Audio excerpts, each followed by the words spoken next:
Assalamualaikum warahmatullahi wabarakatuh. Nabi Ulul Azmi dan mukjizatnya. Ulul Azmi merupakan sebutan utusan-utusan Allah Subhanahu wa Ta'ala yang sabar, teguh pendirian, serta yang lebih banyak menanggung beban dalam menegakkan kalimat Allah daripada para nabi dan rasul lainnya. Sedangkan azam sendiri pada dasarnya berarti niat yang dinyatakan dengan perbuatan dan ucapan yang tidak tertolak. Dikatakan pula azam adalah keteguhan dan kesabaran yang kuat atas beban yang sangat berat. Imam Tahir bin Ashur di dalam kitabnya At-Tahrir wa Tanwir berkata, Ulul Azmi adalah orang-orang yang memiliki azam, yakni orang-orang yang diberi sifat azam. Sedangkan azam adalah niat yang dinyatakan dengan perbuatan atau ucapan yang tidak akan ditolak. Sahabat Buya Milenial, berikut nama Nabi Ulul Azmi dan beberapa mukjizatnya. Namun sebelumnya jangan lupa like, subscribe, dan share. Apa yang kamu tahu, yang lain juga harus tahu.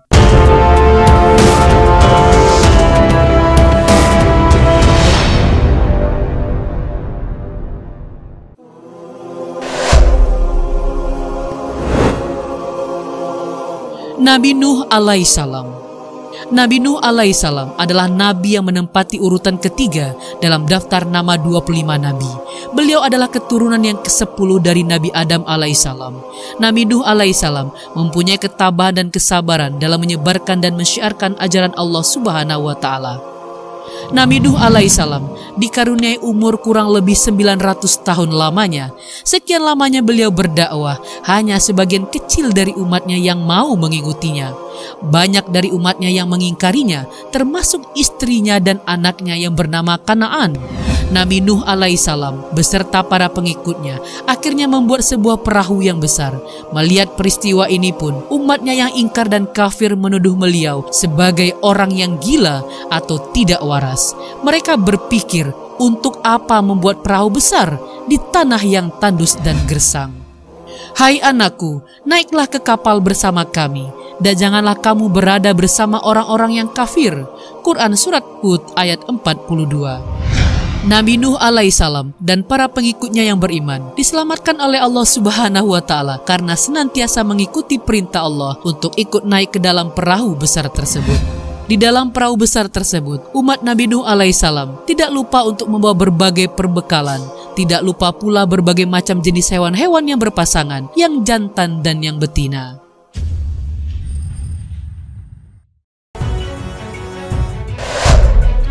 Nabi Ibrahim alaihissalam.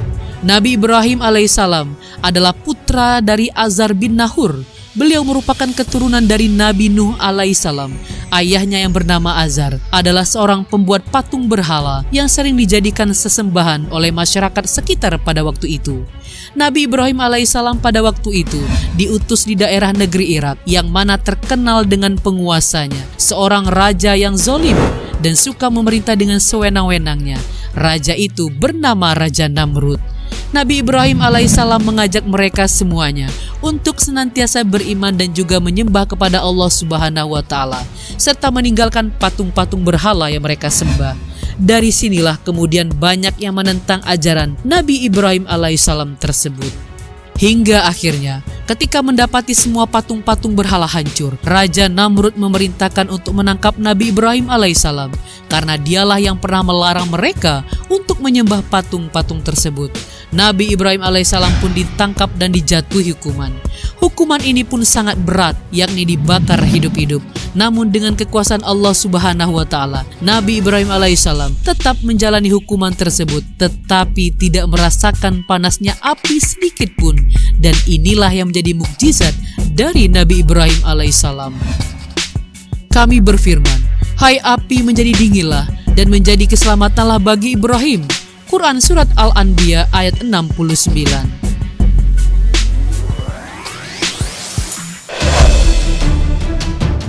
Nabi Musa alaihissalam. Nabi Musa alaihissalam merupakan putra dari Imran. Beliau adalah keturunan Bani Israel yang dilahirkan di Mesir. Nabi Musa alaihissalam yang hidup di lingkungan kerajaan dan kuasa Fir'aun mulai menjalankan tugas dakwahnya. Beliau mengajak kaumnya dan Raja Fir'aun sendiri untuk beriman kepada Allah Subhanahu wa Ta'ala. Raja Fir'aun yang menganggap dirinya seorang raja tentu mulai cemas terhadap keberadaan Nabi Musa alaihissalam yang mulai menentang dan membahayakan kedudukannya sebagai raja. Hingga akhirnya Raja Fir'aun mengajak prajuritnya untuk mencari dan menangkap Nabi Musa alaihissalam dan pengikutnya. Dalam pengejarannya, Nabi Musa alaihissalam dan pengikutnya berhenti karena sudah tidak ada jalan lagi. Yang ada di depan mereka adalah lautan luas, yakni Laut Merah. Atas izin Allah Subhanahu wa Ta'ala, Nabi Musa alaihissalam mendapatkan mukjizat, yakni memukulkan tongkatnya ke laut, dan akhirnya laut itu pun terbelah dan bisa dilewati sebagai jalan. Raja Fir'aun dan prajuritnya pun ikut mengejar Nabi Musa alaihissalam dan para pengikutnya melewati lautan yang terbelah.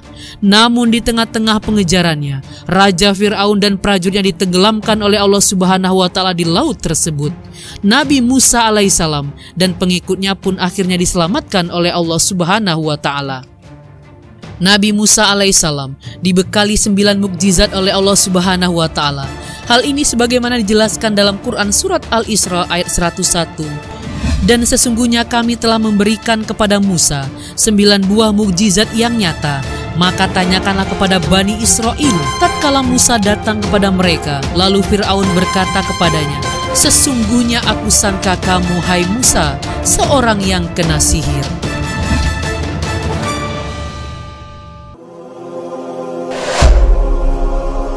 Nabi Isa alaihissalam. Nabi Isa alaihissalam ini adalah putra Maryam. Dengan kuasa dan izin Allah Subhanahu wa Ta'ala, beliau dilahirkan tanpa perantara seorang ayah. Ibunda Maryam dikenal dengan perempuan yang taat beribadah, solehah, serta terpelihara dari perbuatan-perbuatan dosa. Peristiwa lahirnya Nabi Isa alaihissalam sebagai salah satu bukti dan tanda kepada umat manusia untuk percaya dan yakin atas kuasa Allah Subhanahu wa Ta'ala. Pada waktu itu ada manusia yang percaya dan sebagian lagi ada yang tidak percaya, bahkan sampai dituduh sebagai anak haram. Setelah beranjak dewasa, Nabi Isa alaihissalam diangkat menjadi Rasul guna berdakwah dan mengajarkan tauhid kepada Allah Subhanahu wa Ta'ala. Sama dengan nabi-nabi yang bergelar ulul azmi lainnya, umatnya pun banyak yang mencaci dan menghinanya. Namun demikian, beliau tetap sabar dan tabah untuk menjalankan amanah Allah Subhanahu wa Ta'ala.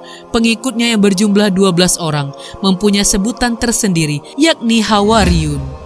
Semangat dakwah Nabi Isa alaihissalam ini pun banyak mendapatkan ancaman dan tantangan, termasuk dari sahabat yang juga pernah menjadi pengikutnya yang bernama Yahuda. Yahuda yang berkhianat ini pun juga mempunyai banyak pengikut. Pada suatu hari, Nabi Isa alaihissalam pun ditangkap dan hendak dibunuh dengan cara disalib. Namun atas izin Allah, Nabi Isa alaihissalam pun diselamatkan oleh Allah Subhanahu wa Ta'ala. Para pengikut Yahuda menyangka bahwa mereka sudah membunuh dan menyalib Nabi Isa alaihissalam. Akan tetapi, yang sesungguhnya mereka bunuh dan salib adalah Yahuda sendiri yang telah berbuat khianat. Wajahnya diserupakan oleh Allah Subhanahu wa Ta'ala sehingga sangat mirip dengan Nabi Isa alaihissalam.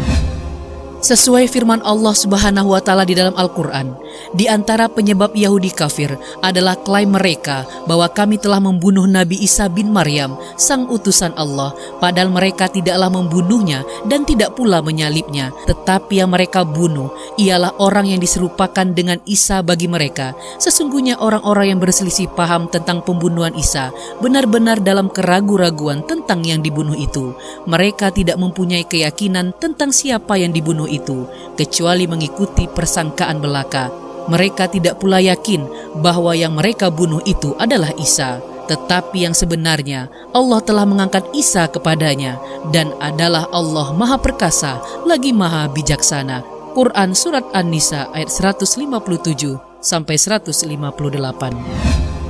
Adapun mukjizat yang dimiliki oleh Nabi Isa alaihissalam diantaranya adalah menyembuhkan orang yang sudah buta dengan izin Allah, menghidupkan orang yang sudah mati dengan izin Allah, membuat burung yang hidup dari tanah dengan izin Allah, menurunkan hidangan, makanan dan minuman dari langit dengan izin Allah Subhanahu wa Ta'ala. Nabi Muhammad sallallahu alaihi wasallam. Nabi Muhammad SAW adalah anak dari seorang ayah yang bernama Abdullah bin Abdul Muthalib dan ibu yang bernama Aminah binti Wahab. Bertepatan pada tanggal 12 Rabiul Awal pada tahun Gajah, beliau berasal dari salah satu suku terkenal yang terkenal di kota Mekah, yakni suku Quraisy. Dalam Al-Quran juga dijelaskan bahwa Nabi Muhammad SAW adalah Nabi penutup atau Nabi yang terakhir. Muhammad itu sekali-kali bukanlah bapak dari seorang laki-laki di antara kamu, tetapi dia adalah Rasulullah dan penutup para nabi-nabi, dan Allah lah zat yang maha mengetahui segala sesuatu. Quran Surat Al-Ahzab ayat 40. Begitu banyaknya halangan dan rintangan yang dialami oleh Nabi SAW dan para pengikutnya tidaklah menjadikan semangat dan tekad berdakwah beliau menjadi surut. Beliau tetaplah sabar, tabah dan tegar dalam menghadapi semuanya. Mukjizat terbesar Nabi Muhammad SAW adalah Al-Quran Al-Karim, yang mana di dalamnya terdapat wahyu Allah Subhanahu wa Ta'ala yang berisikan berbagai macam ajakan, perintah, petunjuk, ancaman, larangan, dan masih banyak hal lainnya yang bisa digunakan manusia sebagai kitab petunjuk atau al-huda bagi umat manusia hingga akhir zaman kelak. Di antara mukjizat Nabi Muhammad SAW yang lainnya adalah membelah bulan, air mengalir dari jemari tangannya, makanan sedikit cukup untuk banyak orang, segelas susu mengenyangkan banyak orang. Wallahu alam bisawab.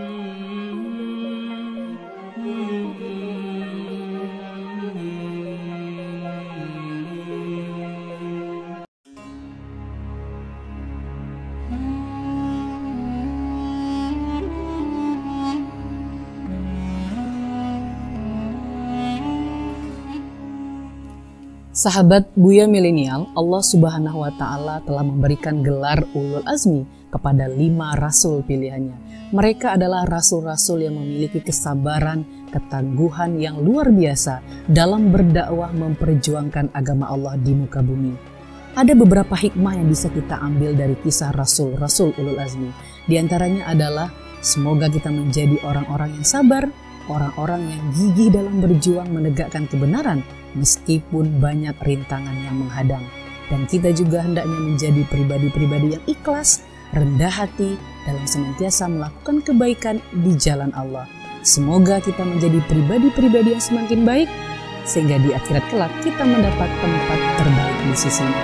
Fastabiqul khairat, semoga bermanfaat. Billahi taufiq wal hidayah. Assalamualaikum warahmatullahi wabarakatuh.